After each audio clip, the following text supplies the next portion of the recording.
At the edge of a continent that the world too often calls hopeless, something unprecedented is stirring. Beneath skies that once promised only drought and despair, a new story is being planted, row by row, hand by hand. In the heart of Burkina Faso, a land dismissed by Western headlines as fragile and forgotten, President Ibrahim Traoré dares to sow a future no one thought possible. This is not simply about crops sprouting from sand. It is about a continent rising from the margins of history. Imagine the Sahel, where winds whip like whips and the soil cracks like broken glass. Here, communities that once waited for aid planes are now drawing their own green frontier, daring to answer the question, can African agriculture rewrite the destiny of an entire people? Can seeds become stronger than sanctions, and soil become a shield against hunger? This is the journey we walk today. A journey not of pity, but of pride. And I ask you, stay with us. Because this is more than farming. This is a revolution whispered into the desert wind. Subscribe and stand with us. For in Africa that refuses to bow, the Sahel has long been described as a graveyard of hope, where the desert marches forward each year, swallowing villages, farms, and futures. For decades, maps marked this stretch of land, only with warnings. Drought, famine, insecurity. But in Burkina Faso, a nation that has often been reduced to statistics of fragility, a daring experiment has begun. Under the leadership of Ibrahim Traoré, the soil itself is being challenged to tell a different story. The project is audacious, to plant 300 million sweet potato vines across some 20,000 square kilometers of degraded Sahel land. Not merely a farming plan, but a campaign, part science, part faith, part defiance. For generations, food here has been synonymous with survival. Yet today, it is being reframed as dignity, independence, even sovereignty. The journey began quietly, with mobile soil laboratories roaming across dusty plains. Scientists tested moisture, salinity, and retention capacity in places long considered dead ground. From those studies, 3 resilient strains of sweet potato were chosen. Drought-hardy, disease-resistant, already proven to survive under punishing heat. These became the seeds of a vision. But seeds alone are not enough. The government established more than 120 nurseries, each capable of producing tens of thousands of vines every cycle. Farmers were not asked to buy them. Instead, they entered what was called the Green Contract. In exchange for seedlings, they pledged care, documentation, and participation in a wider national plan. The state, in return, promised infrastructure and market access, a covenant between farmer and nation. Across 400 villages, solar-powered pumps and drip irrigation systems were installed. Youth were trained as soil guardians, patrolling lands and ensuring that pumps, pipes, and vines survived not only drought, but theft and sabotage. Agricultural extension officers rode motorbikes across scorching tracks, delivering pest control tips, harvest advice, and, more importantly, encouragement to families who had known only struggle. For many, it felt like being drafted into a new kind of army, an army that did not carry rifles but watering cans, that fought not enemies but hunger itself. By the second planting season, the signs were remarkable. Pilot fields yielded over 9 tons per hectare, surpassing expectations by nearly a third. Soil studies revealed richer organic content, proof that the vines were not only feeding people, but also healing the land. In households once chained to scarcity, meals multiplied. Families who once ate once a day now gathered twice, even 3 times. For the first time in living memory, imports of staple food began to shrink, replaced by crops grown with their own hands. And yet, this was never just agriculture, it was psychology. For decades, the Sahel was painted as helpless, as a zone where foreign aid dropped from planes was the only lifeline. But in villages where tubers pushed through sand, the story was changing. Farmers saw themselves no longer as victims, but as custodians of renewal. One elder put it simply, "We are planting not only to feed our children, but to prove that the desert is not stronger than us." In every nursery, in every irrigation pit, in every harvest, the question grew louder. Was this the rebirth of a land once left for dead, or merely a fragile dream shimmering on the horizon? And so, we arrive at the edge of suspense, If the vines take root, they may redraw Africa's future. But if they fail, what crumbles first? The soil, the state, or the spirit of its people? Every great story of change carries a moment of fire, a test that determines whether hope survives or vanishes like smoke. For the sweet potato revolution of Burkina Faso, that moment came in the third planting season. It began with silence. The rains that were expected never arrived. Instead, a brutal heat wave swept across the Sahara, scorching crops in less than 10 days. More than 2 million vines withered into dust, their leaves curling into brittle husks under a merciless sun. Fields that once promised abundance became graveyards of broken dreams.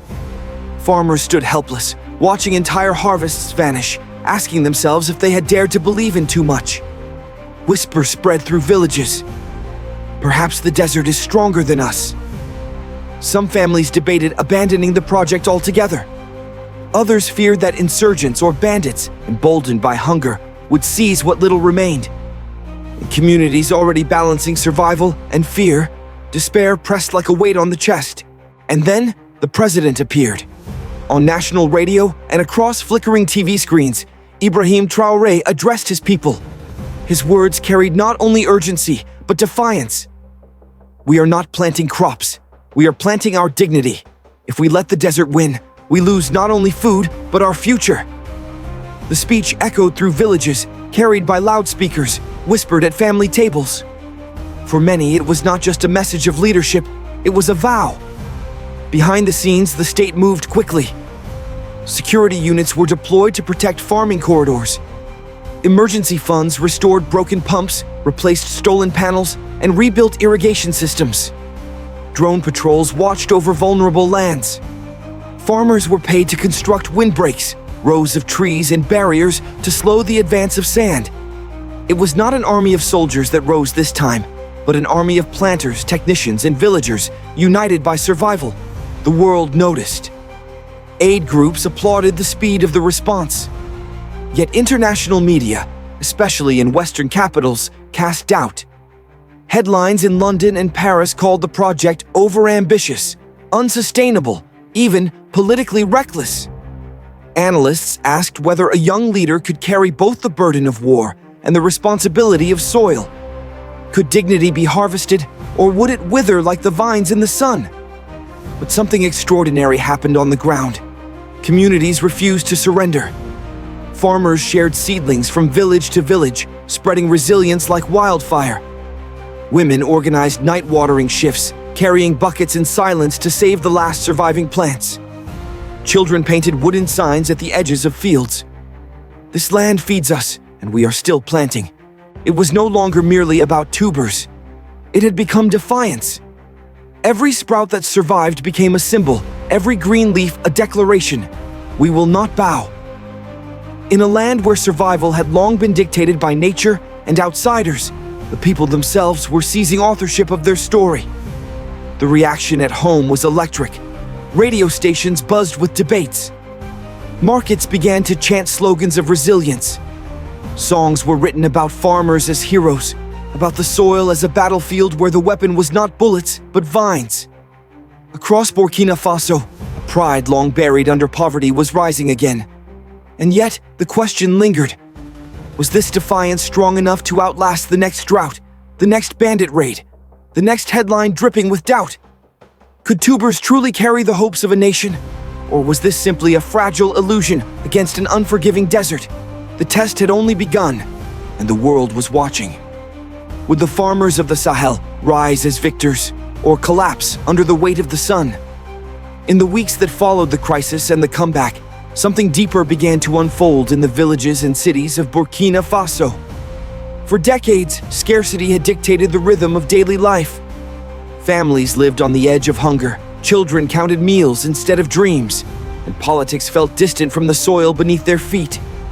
But as the sweet potato revolution took root, even in fits and starts, the consequences began to ripple through society.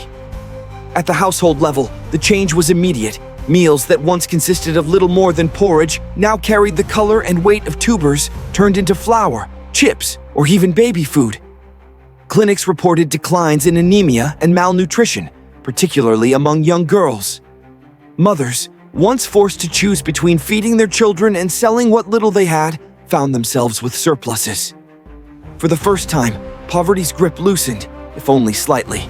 Economically, the impact was no less dramatic. Imports of staples, long a bleeding wound in the nation's budget, began to shrink. Processing hubs spread across rural districts, creating jobs not only in farming, but in milling, packaging, and distribution. Solar dryers allowed tubers to last longer, stretching incomes into months rather than weeks. For the youth, those most vulnerable to extremist recruitment, the soil became an employer. A field that once promised nothing now offered wages, pride, and purpose. Yet the project's most profound effect was psychological. For generations, the Sahel had been portrayed as helpless, a permanent recipient of aid. But now farmers began to see themselves not as victims of climate, but as custodians of renewal. The narrative shifted, from dependency to dignity, from scarcity to sovereignty. One farmer from the northern plains said with quiet pride, "We are not just growing food, we are defending our nation with our hands." This shift reverberated into politics. For the first time, legitimacy was not measured only in speeches or military strength, but in soil and harvest. Ibrahim Traoré stood not merely as a commander in fatigues, but as a leader willing to dig tubers with his people. His popularity swelled in rural areas, where his presence in the fields blurred the line between president and farmer. Opposition parties criticized the program as risky, expensive, even a distraction from security challenges. But their voices struggled to compete against the visible reality of fuller bowls and richer soils. Still, the project carried risks. Expectations rose faster than capacity. Communities outside the pilot zones demanded inclusion. Farmers who faced crop failures questioned whether promises of resilience were realistic.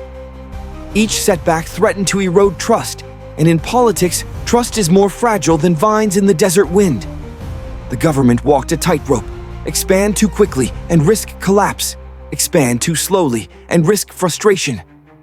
Beyond politics, the revolution touched the very sense of national identity.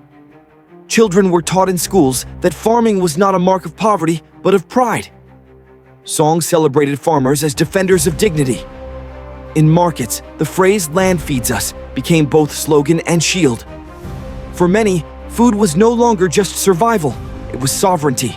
But sovereignty comes with responsibility. Protecting farmers from insurgents, ensuring irrigation systems did not break down, and maintaining the fragile supply chain, all of this demanded resources. Every failure in the soil risked becoming a political failure in the nation. Every success raised hopes higher. In such a delicate balance, the sweet potato was no longer just a crop, it was a test of governance itself. And so, a question hung in the air, like the desert dust after a storm. Could Burkina Faso transform resilience into permanence? Or was this merely a fragile dream, one drought away from collapse? If you believe this is what Africa needed all along, say Amen in the comments below. Because the stakes had grown larger than food, the very dignity of a people was on the line. And as the vine spread, so too did the world's gaze. Beyond the borders of Burkina Faso, the sweet potato revolution stirred not only curiosity, but unease. What was unfolding in the Sahel was not just an agricultural project, it was a political statement, a declaration that African solutions could rise without the command of foreign capitals. Across Africa, the reaction was electric. The African Union hailed the project as a beacon of dignity and sovereignty. Leaders in Niger, Mali, and Senegal whispered of adopting similar models, envisioning a green belt of resilience stretching across the Sahel. ECOWAS observers cautiously praised the initiative, but remained divided. Some saw it as a path toward regional strength. Others worried that political instability could unravel its gains. In Europe, the response was more conflicted. Development agencies in Brussels applauded the innovation, yet skeptics in financial circles questioned its sustainability. Could a young nation with limited funds really sustain such scale without foreign loans? For some European analysts, the sweet potato vines were not just crops, they were symbols of a continent refusing dependency. That defiance, though admirable to some, unsettled others. No capital watched more closely than London. The United Kingdom, long invested in food aid and development projects across Africa, saw both risk and opportunity. On one hand, British investors eyed the chance to partner in agricultural innovation, exporting irrigation technology, solar systems, and logistics expertise. On the other hand, officials feared losing influence in a region where Western aid had long defined relationships. If Burkina Faso could feed itself, what did that mean for the relevance of aid packages stamped with Union Jack flags? Diplomatic reports revealed a subtle tension. While British agencies offered quiet support and technical training, political commentators warned of a shift. The Sahel might look east, to Russia, China, or Turkey, for partnerships free of colonial memory. For London, the risk was not just economic, but geopolitical. If tubers could symbolize independence, then the narrative of dependency, so long convenient to Western policy, was under threat. Beyond Europe, reactions rippled further. In Moscow and Beijing, state media celebrated the project as proof that Africa could rise with new partners, unshackled from Western influence. In Washington, think tanks debated, was this grassroots resilience or a strategic pivot away from Western dominance? Aid groups praised the speed and determination, while skeptics wondered if the desert itself would ultimately reclaim the land. What was certain was this: the sweet potato fields of Burkina Faso had become more than farmland. They were now a geopolitical theater where tubers carried the weight of sovereignty, alliances, and pride. But the question that kept echoing was not in boardrooms or parliaments. It was in the villages of the Sahel. Would foreign eyes cheer, doubt, or seek to control this revolution? And more importantly, would Africa choose its own path regardless of who watched? The sweet potato vines that push through sand today are not just about this season's harvest. They are seeds of a future still uncertain, a road still unpaved. For Burkina Faso and the wider Sahel, the question is no longer whether crops can grow in the desert, but whether nations can build sovereignty in soil that the world once declared barren. The risks remain heavy. Climate change, no longer a distant theory, is an adversary sharpening its claws. Predictions warn of harsher droughts, longer heat waves, and erratic rains that could undo years of progress in a single season. Security challenges are equally fierce.